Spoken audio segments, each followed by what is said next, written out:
오늘은 요한복음 3장 1절에서 4절까지 말씀해 가지고 거듭나지 아니하면 이라는 제목으로 함께 은혜를 나누도록 하겠습니다. 제가 기타를 조금 칩니다. 기타를 칠 줄 아는데 고등학교 1학년 때 아버지가 기타를 사주시면서 정말 열심히 기타를 쳤습니다. 열심히 기타를 쳤고, 그래서 거의 그 처음 기타를 샀을 때는요, 자는 시간 빼고 밥 먹는 시간 빼고는 방학 기간에 계속 기타만 쳤던 기억이 지금도 있습니다. 그래서 기타 치는 것도 좀 좋아하고, 제가 또 생각보다는 음악성이 없는 편은 아니라서 조금씩 실력이 잘 늘어나는 게 보여졌습니다. 그래서 교회에서 처음으로 고등학교 때 기타를 치면서 찬양 인도를 이제 시작하게 됐고요. 이러는 와중에 대학교에 가니까 이 신학생들은 기타 치는 사람이 정말 많더라고요. 그때는 큰 두각을 못 나타내다가 군대에 가가지고 거기에서 또 음악을 전공하는 형제들을 만나면서 기타를 더 배우게 돼서 군대 갔다 오고 나니까 기타 실력이 훨씬 많이 늘어가지고 저를 보면서 이제 기타를 못 친다고 하는 사람은 없게 될 정도로 기타 연주를 하게 됐습니다. 그렇게 기타를 참 잘 치고 하다 보니까 지금 횟수로 계산해 보니까 제가 28년을 기타를 쳤더라고요. 저의 기타 치는 모습을 보면서 저희 첫째가 자연스럽게 혼자 기타를 치는데 저한테 기타를 가르쳐 달라고 했는데 제가 가르치는 성격이 그렇게 좋지가 않아서 좋은 선생님 동영상을 소개해줘서 배울 수 있게 했습니다. 근데 이 녀석이 그렇게 열심히 기타를 치다가 어느 순간 저랑 저희 아내에게 자기가 기타로 학교를 가고 싶다라고 이야기를 하고 고등학교 2학년 때 이제 정식으로 기타 레슨을 받기 시작하면서 기타 입시를 계속해서 지금도 준비하고 있는데, 처음에는 그냥 제가 제 아들 기타 치는 거 보면서 지적도 많이 하고 혼도 많이 냈습니다. 기타 그렇게 치면 안 된다고. 그런데 어느 순간 이게 역전이 되면서요, 저희 아이가 저 기타 치는 걸 빤히 쳐다보고 있다가 얘기를 해줍니다.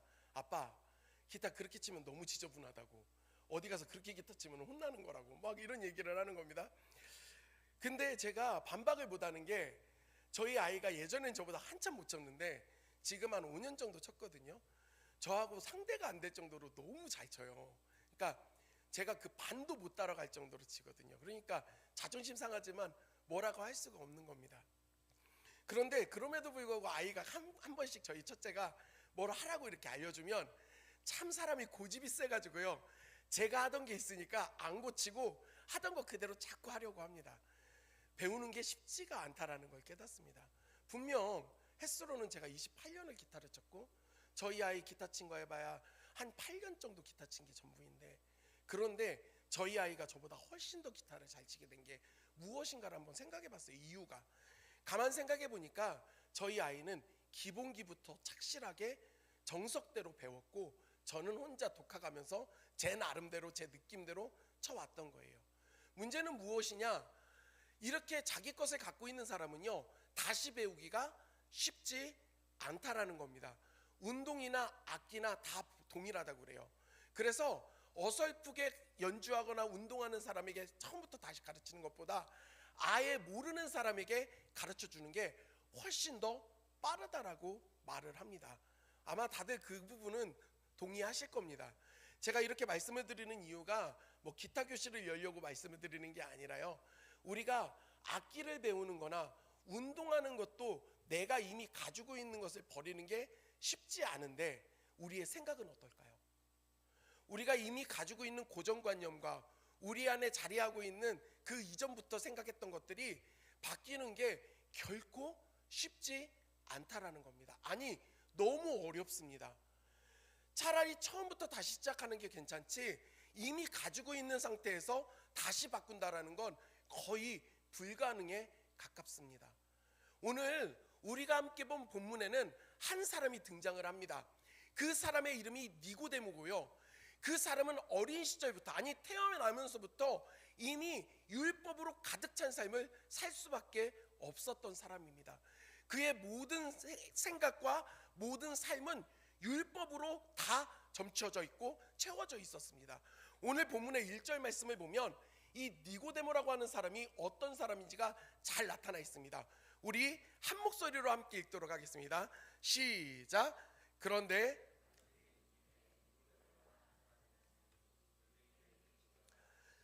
바리새인 중에 니고데모라 하는 사람이 있으니 유대인의 지도자라고 말합니다. 자, 나름대로의 신앙의 고착화가 이루어진 이 니고데모가 어떤 사람인가? 처음에는 바리새인이라고 말을 합니다. 우리가 바리새인 하면 너무 잘 알고 있습니다. 예수님을 십자가에 못 박는 데 있어 가장 앞장섰던 부류의 사람들이 바로 바리새인들이었습니다. 그리고 표리부동한 사람, 겉과 속이 다른 사람들에게 이야기할 때 당신 바리새인 같다라고 이야기하는 경우들이 많이 있습니다. 그러면 이 바리새인이 너무 나쁜 것인가? 사실 이 바리새인의 뿌리를 우리가 찾아 올라가 보면 이 사람들이 사실은 비판받는 것과는 거리가 많다라는 것을 깨닫게 됩니다. 이스라엘이요, 하나님께 범죄함으로 말미암아 북이스라엘이 아수르에 의해서 멸망당했고 남유다가 바벨론에 의해서 멸망을 당했습니다. 그리고 백성들이요 포로로 끌려가게 됩니다. 자신들의 고향 그 땅을 모두 다 빼앗기고 그곳에서 떠나 이방인으로 살아가야 됐던 겁니다. 포로로. 이런 생활을 했던 사람들이 70년 만에 포로에서 다시 예루살렘으로 돌아왔을 때 이때 성전을 다시 건축하고 성벽을 우리가 다시금 회복시키자라고 해서 재건하는 과정 가운데 이때 사람들이 우리가 어쩌다가 이렇게 비참한 결과를 맞이했는가? 우리나라가 어쩌다 이렇게 멸망했고 우리가 포로로 끌려갔던가? 곱씹어보고 되새겨보면서 하나님 앞에 범죄한 것이 이유라는 것을 깨닫고 이 이스라엘 사람들이요 함께 마음을 모두어서 우리가 이제는 율법을 떠나 살지 말자 하면서 하나님의 율법을 중심에 두고 율법을 따르기 위해 열심히 노력했던 사람들이 등장을 합니다. 바로 이 사람들이 바리새인들입니다.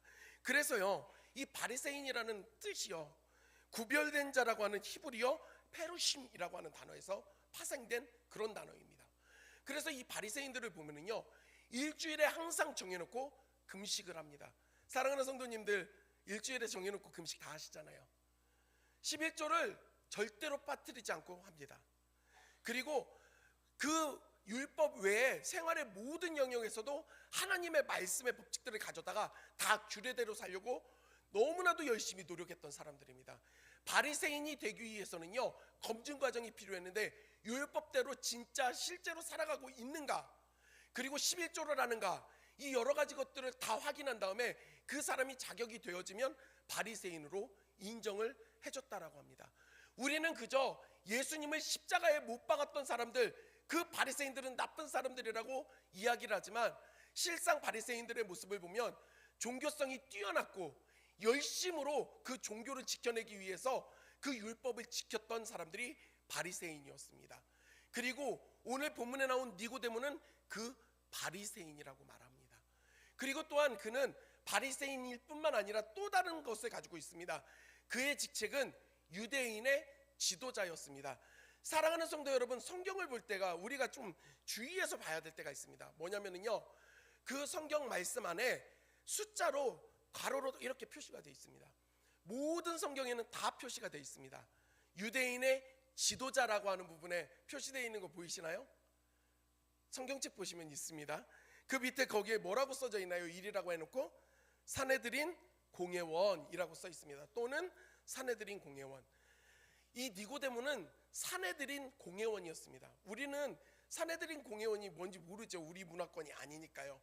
이 사내들인 공회원은요 71명으로 구성되어져 있는 대제사장과 함께 그 종교적 지도자들이라고 이야기할 수 있고요, 판결을 내릴 수 있는 판결기관이기도 하고요, 또한 정치적인 집단이기도 했습니다. 그러니까요 실권을 갖고 있어요. 제가 조금 전에 말씀드렸습니다. 판결도 내릴 수 있는 집단, 그리고요 사람을 구속할 수 있는 권한도 이 사내들인 공회원들은 가지고 있었습니다. 이 이결기관이요 예수님을 십자가에 못 박기 위해서 모였을 때 그 지도자들이 바로 사내들인 공회원들이 모여서 회의를 한 겁니다. 예수님을 붙잡자고. 그러니까요 이 니고데모라고 하는 사람은 정치적으로나 종교적으로나 사람들에게 인정받는 지도자였습니다. 율법으로 가득 채워져 있고 그리고 어딜 가서도 사람들에게 인정을 받는 지위에, 높은 지위에 있는 이 니고데모가 오늘 본문의 말씀에 보면 예수님을 찾아옵니다. 오늘 2절의 말씀을 다 같이 함께 읽도록 하겠습니다. 2절입니다. 시작.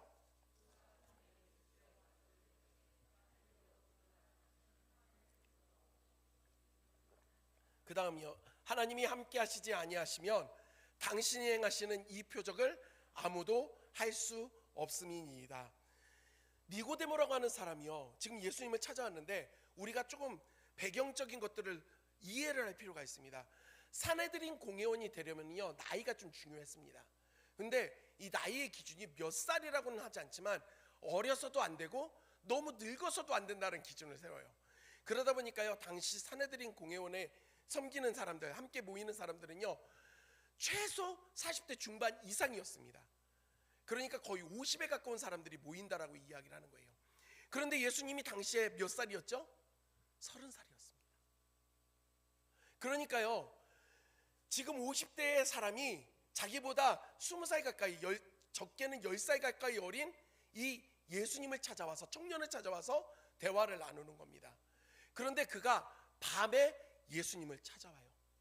분명 율법적으로나 교회를 섬기는 일 쪽에서는 사람들에게 칭송을 받고 인정받는 사람이었고, 또한 높은 지위를 갖고 있었던 그가 지금 예수님을 찾아왔다라는 것입니다.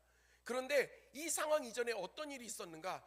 예수님이 성전에서 돈 바꾸는 사람의 돈을 쏟고 상을 엎어버리셨습니다. 그리고 노끈으로 채찍을 만들어서 그 재물에 쓰여지는 짐승을 판매하는 사람들을 다 내쫓아버리는 사건이 있었습니다. 이때 종교 지도자들이 예수님께 불만을 가지고 따집니다.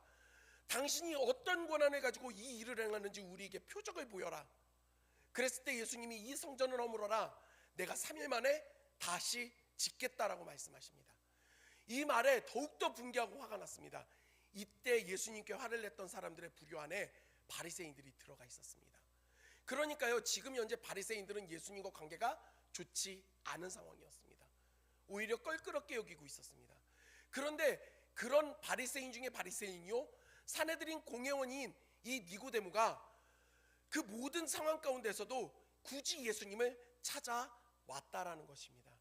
그런데 재미있는 것은 그가 낮 시간에 온 게 아니라 밤에 예수님을 찾아왔습니다. 요한은요, 시간을 참 잘 정의해서 써놓고 있습니다. 첫 번째 이유는 자기가 그 현장에 있었다라는 증거를 나타내기 위해서 그렇게 하기도 하고요, 그 시간이 가지는 의미가 있기 때문에 부여할 때가 있습니다. 이 니고데모는 사람들의 눈을 피할 수밖에 없었습니다. 자기가 지위가 있다 보니 예수님을 찾아갈 때 다른 사람들의 눈에 띄면 불편한 일들이 생기기에 그 모든 눈을 피해, 이목을 피해서 저녁 시간에 예수님을 찾아간 것입니다. 그리고 예수님께 너무나도 큰 존칭, 극존칭을 합니다. 라비어. 사랑하는 성도 여러분, 이 라비라는 표현이 무엇이냐면 나에게 가르침을 주는, 내가 배우고자 하는 스승을 지칭할 때 라비라고 말합니다. 단순히 그냥 김 선생님, 이 선생님, 이게 아니라 존경하는 선생님, 내가 당신에게 배우기 원합니다, 나의 스승이 되주십시오, 이럴 때 라비라는 표현을 씁니다. 그런데 나이가 훨씬 연장자인 니고데모가 젊은 예수님을 향하여 라비어라고 말을 합니다. 이미 이때부터 모든 기준들이 깨진 겁니다. 그리고 뭐라고 이야기하냐면 당신이 하나님께로부터 온 선생님인 줄 우리가 믿습니다. 왜냐하면 당신이 나타내는 그 모든 표적이 하나님께로부터 온 사람이 아니라고 한다면 절대로 나타날 수 없는 일이기 때문에 그렇습니다. 인사치레로 하는 말치고는 너무나도 예의를 차리고 격식을 차리고 예수님을 높여주는 인사를 하고 있는 것입니다. 이걸로 우리가 유추할 수 있는 건 이 니고데모는 매우 예의가 있었고 매너가 있는 사람이라는 겁니다. 나이가 어린 사람을 지칭할 때도 존칭을 쓰고 높여주고 있기 때문에 우리가 유추할 수 있습니다. 이렇게 니고데모가 예수님을 향해서 말을 하고 있는데 갑자기 예수님이 이 니고데모를 향해서 말씀하시고 대답하시는 내용이 좀 이해가 되지 않습니다. 사실 이 정도까지 스스로 한계를 인정해서 사람들이 비난하고 있는 예수님을 찾아오는 것이 쉽지 않았던 상황에 밤 시간에 예수님을 찾아왔고, 그리고 자기보다 나이가 어린 예수님에 대하여 존칭을 써가며 좋은 표현들을 하고 있는 니고데모의 인사를 들었으면 예수님이 나쁜 사람이 아니라고 한다면 좀 그럴듯한 이야기들로 받아줄 수 있는 거 아닙니까? 당신은 니고데모이군요. 내가 당신에 대해서는 소문을 들었습니다. 좋은 인격을 가지고 있고 사람들이 당신의 인격을 칭찬하더군요. 율법을 잘 지킨다고도 들었습니다. 그리고 또 민족의 지도자 아닙니까? 그런 당신이 저를 향하여 그런 이야기를 해주니 참 기쁩니다. 당신이 그리고 또한 사람을 볼 줄 아는 것 같습니다. 이런 얘기들 하면 서로 오가는 대화 안에서 얼마나 따뜻함이 묻어나겠습니까? 그런데 예수님은 그렇게 말씀하시지 않습니다. 우리 3절 말씀을 다 같이 한 목소리로 읽겠습니다. 3절입니다. 시작. 진실로 진실로 내게 이르노니 사람이 거듭나지 아니하면 하나님의 나라를 볼 수 없느니라.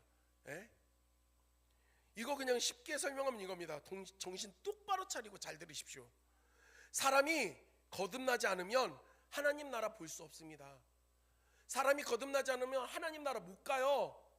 아니, 친절하게 인사를 건네는 사람한테 너무나도 강경하고 직선적으로 예수님이 그냥 단도직입적으로 얘기하세요. 인사도 없이.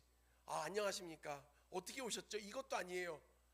내가 진실로 진실로 너에게 이르노니 사람이 거듭나지 않고는 하나님 나라 갈 수 없다, 볼 수 없다, 이렇게 이야기를 합니다. 이게요, 니고데모 입장에서는 굉장히 기분이 나쁜 상황입니다.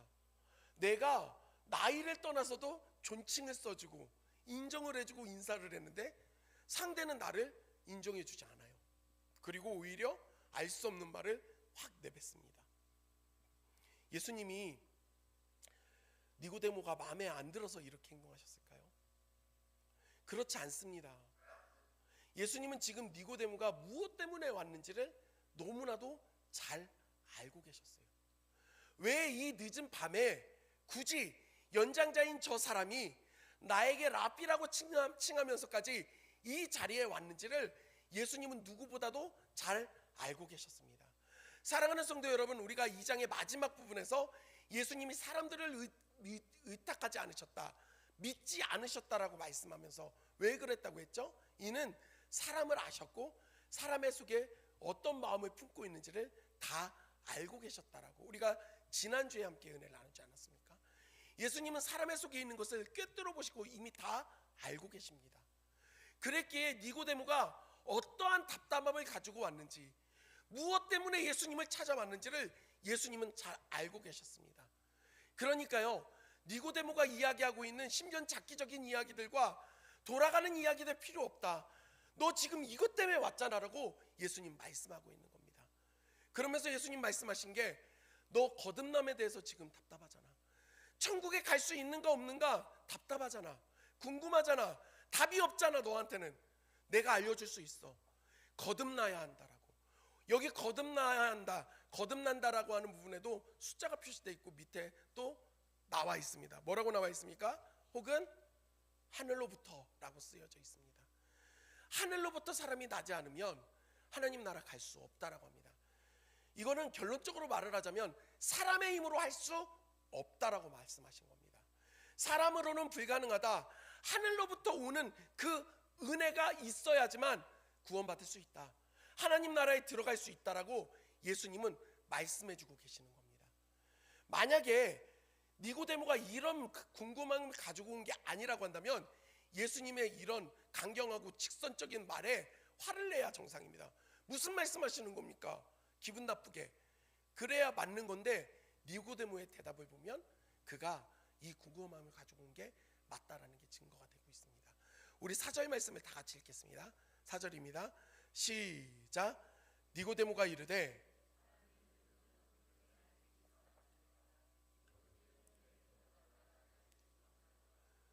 니고데모가요, 무슨 말씀하시는 거예요? 헛소리 하지 마세요. 이게 아니라 이야기합니다. 사람이 늙으면 어떻게 다시 날 수 있어요? 기다렸다는 듯이. 엄마 뱃속에 다시 들어갔다 나올 수 있습니까? 그거 못하잖아요. 예수님이 본질적으로 말씀하셨던 사람으로는 불가능하다, 하늘로부터 오는 은혜가 있어야 된다라고 이야기하는데 이거에는 지금 마음이 들어가 있지 않습니다. 그리고 거기에 초점이 맞춰지는 게 아니라 어떻게 다시 태어나지 사람이? 인간적인 또 능력과 인간적인 그 방법밖에는 지금 니고데모의 관심밖에는 없는 겁니다. 여기에 모든 초점이 맞춰져 있었던 겁니다. 사랑하는 성도 여러분, 예수님은요, 우리 속에 있는 본질의 문제를 꿰뚫어 보시고 그 말씀을 하십니다. 그런데 우리는요 자꾸 돌아가려고 합니다. 자꾸 다른 이야기들로 속이려고 합니다. 여러분들은 어떠십니까? 오늘 본문에 나와 있는 이 니고데모의 모습을 보면서 야, 이 사람 바리새인이고 이 사람 산헤드린 공회원이고 참 문제 많았구나, 이렇게 우리가 이야기할 수 있을까요? 우리의 신앙의 모습은 어땠냐는 겁니다. 우리의 현재 신앙의 현주소는 니고데모와 다르다고 이야기할 수 있습니까? 우리 역시도 니고데모와 너무나도 동일하게 머물러 있지는 않습니까? 종교활동을 열심히 합니다. 예배를 빠지지 않아요. 헌금도 드립니다. 그리고 주기가 되면은 또 감사 예배도 드리고요. 어디 그뿐입니까? 우리가 봉사도 하고 여러 가지로 섬김의 일들을 해봅니다. 문제는 무엇이냐면 내 힘으로 뭔가 하는 거에 모든 초점이 맞춰져 있습니다. 그러면서 적당히 우리가 주님과 거리 유지를 하고 싶어 합니다. 지금 니고데모가 자기가 지금 죽을 지경이어서 답답해서 이 젊은 청년을 찾아왔음에도 그 본질에 대한 이야기를 하지 못하고 있는 것처럼 우리 안에 있는 그 민낯을 주님 앞에 내놓기가 너무나도 어렵다라는 것입니다. 주님, 저는 죄인입니다. 이 문제로 저는 죽습니다. 저에겐 답이 없습니다. 방법이 없습니다. 하는 말들을 당연히 주님 앞에 다 쏟아내야 되는데 하지 않습니다. 주님, 저 적당히 주님 잘 섬기고 있어요. 주님과의 거리 이 정도면 유지하면 되잖아요. 저 헌금도 드려요. 예배도 드려요. 저 기독교인이라니까요. 이런 이야기들로 우리가 스스로 안주하면서 괜찮겠거니 머무르고 있지 않습니까? 그렇다고 한다면 우리는요 니고데모와 다르지 않다라는 것입니다. 그리고요 예수님은 그런 니고데모를 향하여 친절하지 않습니다. 매우 강경하고 직선적으로 말씀하십니다. 예수님이 그를 싫어하기 때문이 아니라 사랑하시기 때문에 죽고 사는 문제 앞에 있는 그에게 당장의 이 심각함을 깨닫게 하시기 위하여 돌아가지 않고 그대로 이야기하는 겁니다. 사랑하는 성도 여러분, 우리가 아파서 병원에 갔는데 의사가 너무 착해서 내가 말기암인데도 불구하고 얘기해 주지 않는 겁니다. 친절하게. 선생님, 별 문제 없습니다. 아무 문제 없어요. 집에 가셔서 먹고 싶은 거 잘 드시고 행복하게 사시면 됩니다. 선생님, 제가 계속 아픈데 치료받아야 되는 거 아닙니까? 아유, 그런 거 필요 없어요. 걱정하지 말고 사세요. 여러분, 이게 좋은 의사입니까? 착한 의사입니까? 아픈 부분이 있으면 슬프게 하더라도 아프게 하더라도 이야기해 줘야 되는 거 아닙니까? 당신의 몸에 문제가 있습니다. 그 문제가 심각합니다. 치료를 받지 않으면 죽을지도 모릅니다.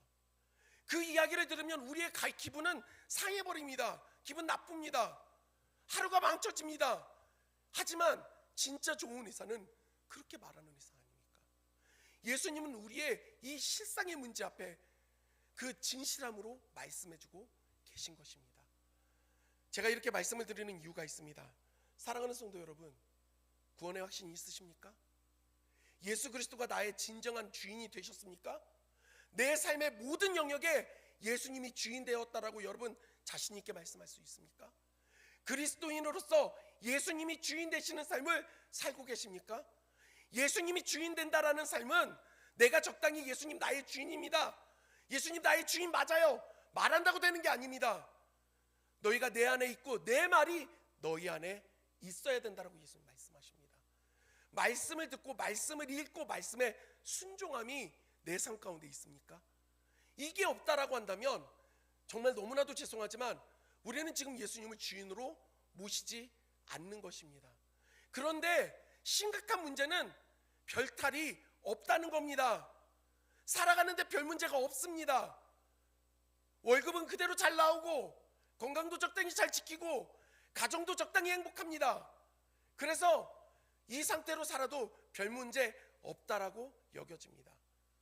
하지만 사랑하는 성도 여러분, 내 겉사람들은 멀쩡할지 모르지만 내 영적인 상태는 그렇지 않다라는 겁니다. 우리가 이대로 그냥 만족하며 적당히 살아가면 우리를 기다리고 있는 것은 영원한 천국이 아니라 그 멸망당할 수밖에 없는 지옥이 우리 앞에 있다라는 것입니다.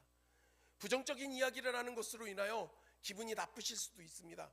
하지만 이게 현실입니다. 우리가 신앙생활하는 게요 적당히 인격의 완성을 위해서 한다라고 말하는 사람들이 있습니다. 적당히 내가 조금 좋은 사람 되기 위해서 예수 믿는다는 사람들 있습니다. 이렇게 예수님을 믿음으로 말미암아 하나님이 내 삶에 복 주셔서 잘 살기 위해서 이렇게 한다. 부모님께 자녀들에게 하나님이 은혜 주셔서 잘 됐으면 좋겠다. 이런 말씀하시는 분들 많이 만납니다. 여러분, 진짜 그러기 위해서 우리는 신앙생활합니까? 신앙생활은요, 죽고 사는 문제입니다. 예수님이 없으면 영원히 죄악 속에서 우리는 멸망당할 수밖에 없다라는 것입니다. 교양을 따져가며 적당히 거리를 유지하며 내가 품격 있게 신앙생활한다?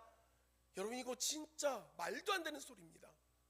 제가 대학원에 다닐 때, 신학대학원에 다닐 때 오후부터 배가 아픈 거예요.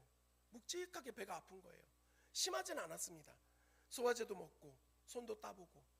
근데 계속 아픈 거예요. 밤새 아팠습니다. 밤새 배가 아픈 거예요.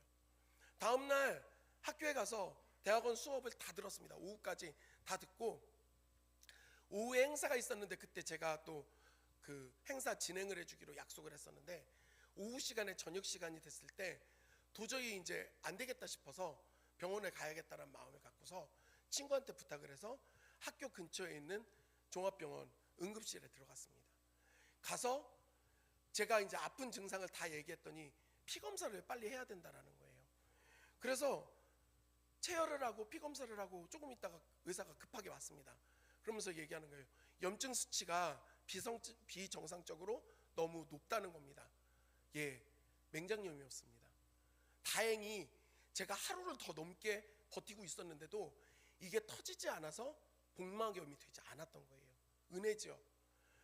그래서 제가 근데 그렇게 심하게 아프지 않으니까 의사한테 제가 얼마나 정신없는 소리를 했냐면, 선생님, 그러면 좀 염증 가라앉히는 주사 좀 맞으면 괜찮아지는 거 아닙니까? 그랬더니 선생님이 한숨 쉬더라고요. 이상한 소리 하지 말라고. 그리고 제가 아무 준비 없이 병원에 간 거니까 부탁했어요. 그러면 제가 지금 빨리 운전해서 집에 좀 갔다 오겠다고, 옷까지도 좀 챙겨오고 좀 준비해갖고 들어오겠다라고 이야기를 했더니 그 의사 선생님이 저한테 그렇더라고, 이렇게 말하더라고요. 지금 얼마나 정신없는 소리를 하고 있는지 아냐? 이게 터지는 순간 선생님 죽을 수도 있다고. 맹장염은 돌이킬 수가 없는 거라고. 이미 문제가 생긴 거고 수술밖에는 답이 없다고. 병원은 지금 선생님 내일 긴급으로 수술 잡으려고 하고 있는데 왜 이렇게 속편한 소리 하고 있냐고. 그래서 저는 다음날 바로 수술 받았습니다. 은혜지요. 그런데 제가 얼마나 미련했습니까? 사랑하는 성도 여러분, 그런데요, 우리가 이렇게 신앙생활하고 있다니까요. 하나님, 천국은 나중에 가면 되잖아요. 적당히 내가 죽은 다음에 가는 건데 여기선 제 맘대로 살아도 되잖아요. 예수님 내 맘의 주인이라고 제가 말로는 다 했잖아요. 이 정도면 인정해주면 안 됩니까? 제 봉사도 하잖아요. 그러니까요, 더욱더 많은 헌신은 요구하지 마세요. 왜 이렇게 품격 떨어지게 자꾸 저한테 교회에 미치라고 말씀하십니까? 왜 예수에 자꾸 미치라고 말씀하세요? 이 정도 선은 좀 준비하고 우리가 거리를 지키자고요. 여러분, 지금 주님께 그렇게 말씀하고 계시지 않습니까? 죽고 사는 문제 앞에 있으면서도 이 심각성을 모르고 괜찮다라고 말하고 있는 거, 우리의 신앙의 자세가 그럴 수 있다라는 것입니다. 이 니고데모가 답을 찾지 못해 주님 앞에 나온 겁니다. 여러분, 우리가 적당히 착한 사람 되기 위해 이 자리에 있는 게 아니라 예수님이 없으면 죄악으로 인하여 멸망당하기 때문에, 답이 없었기 때문에 우리는 이 자리에 나와 있는 것입니다. 그렇다고 한다면 이 죽고 사는 문제 앞에서 여러분 언제까지 안이하게 대처하시겠습니까? 예수 그리스도를 안 믿으면 그냥 불편하고 조금 안타깝고 이런 문제가 아닙니다. 예수님 없으면 영원히 지옥에 갑니다. 영원히 고통당할 수밖에 없습니다. 부끄러운 고백이지만 저희 사랑하는 가족들 안에도 예수님을 믿지 않는 친척들이 있습니다. 새벽마다 기도할 때마다 얼굴이 떠올라요. 마음에 막 돌덩이 하나가 앉아있는 것 같습니다. 이대로 그냥 이 세상 떠나면 지옥 가는 것밖에 없는데 어떻게 해야 되지? 요즘에 자꾸 전화드립니다. 그래도 목사라는 조카가 있는데 복음 전하지 않으면 안 될 것 같아서. 그리고 또한 안주할 수 없는 게 나는 어떠한가를 또 질문하게 됩니다. 사랑하는 성도 여러분, 니고데모는 그곳에 머물러 있지 않았습니다. 늦은 밤 예수님을 찾아왔습니다. 그리고 예수님은 그 니고데모의 마음 가운데 있는 본질의 문제를 만져주십니다. 사람이 거듭나지 않으면 하나님 나라 갈 수 없다. 전 지금 여러분들에게 무거운 이야기를 하고 있지만 그렇다고 해서 어려운 말씀을 드리는 게 아닙니다. 위의 것으로 난다라는 것은 무엇이냐? 은혜로 말미암습니다. 하나님의 은혜로 말미암아 우리가 구원을 받습니다. 하나님은 하나밖에 없는 아들 예수 그리스도를 이 땅에 보내주셨고, 예수님은 나를 위하여 십자가에서 그 생명을 내어 주셨습니다. 그 예수님을 우리가 믿고 살아가는데 적당히 어떻게 거리를 유지합니까? 적당히 어떻게 교양 있게 살아갑니까? 간절함이 생기지 않습니까? 더욱더 찾게 되지 않습니까? 더욱더 매달릴 수밖에 없지 않습니까? 더욱더 붙잡을 수밖에 없지 않습니까? 사랑하는 성도 여러분, 주님 앞에 간절함으로 나아가는 저와 여러분들이 되기를 주님의 이름으로 간절히 소원합니다. 우리 이 시간의 말씀을 저는 마무리하려고 합니다. 오늘날 시대가 바뀌어가면서 자꾸 품격에 대해서 이야기하고 매너에 대해서 이야기라고 하면서 그리스도인들을 향해서 말합니다. 매너가 없다라고, 품격이 없다라고. 물에 빠진 사람이 품격 있게 살려달라고 이야기를 합니까? 저 좀 살려주세요. 누구든 기회 되시는 분이, 시간 되시는 분이 저 좀 살려주세요. 여러분, 절대 그렇게 할 수 없습니다. 온몸으로 발광을 하면서 살려달라고 외치는 겁니다. 왜냐하면 그게 아니면 죽기 때문에. 우리는 지금 그 기로에 서 있습니다. 항상 그래요. 언제까지 우리가 적당히 이 신앙생활을 유지하면서 살아가시겠습니까? 초대교회 성도들은요, 항상 죽음의 위협 앞에 있었습니다. 언제 붙잡히면 죽을지 몰라요. 그런데 그들이 담대하게 그 모든 과정 가운데, 상황 가운데 이겨낼 수 있었던 것, 너희가 내 육신은 죽일지 모르지만 예수 그리스도로 말미암아 내 영은 살아있다, 나는 생명을 얻었다라고 하는 그 믿음이 그들에게 있었기 때문에 가능했던 일입니다. 사랑하는 성도 여러분, 지금 이 시대에 우리에게 필요한 게 무엇입니까? 많은 지식이 필요합니까? 많은 돈이 필요합니까? 사람들에게 인정받을 지위가 필요합니까? 아니요. 지금 필요한 건 예수 그리스도입니다. 우리의 은혜가 되시고 생명이 되시는 예수 그리스도를 붙잡아야 합니다. 저는요, 우리 장유수정교회가 죄송하지만 품격 있는 교회 안 됐으면 좋겠습니다. 죄송하지만 거리 잘 유지해가지고 교양 있는 교인들 안 됐으면 좋겠습니다. 아기새가 어미새에게 먹이를 받아먹듯이 주님을 향해서 한껏 입을 벌리고 살려달라고, 더 달라고, 은혜를 부어달라고 외쳐대는 성도들 되기 원합니다. 제가 그리 될 것이고요, 이곳에 계신 여러분 모두가 그리 되기를 간절히 소원합니다.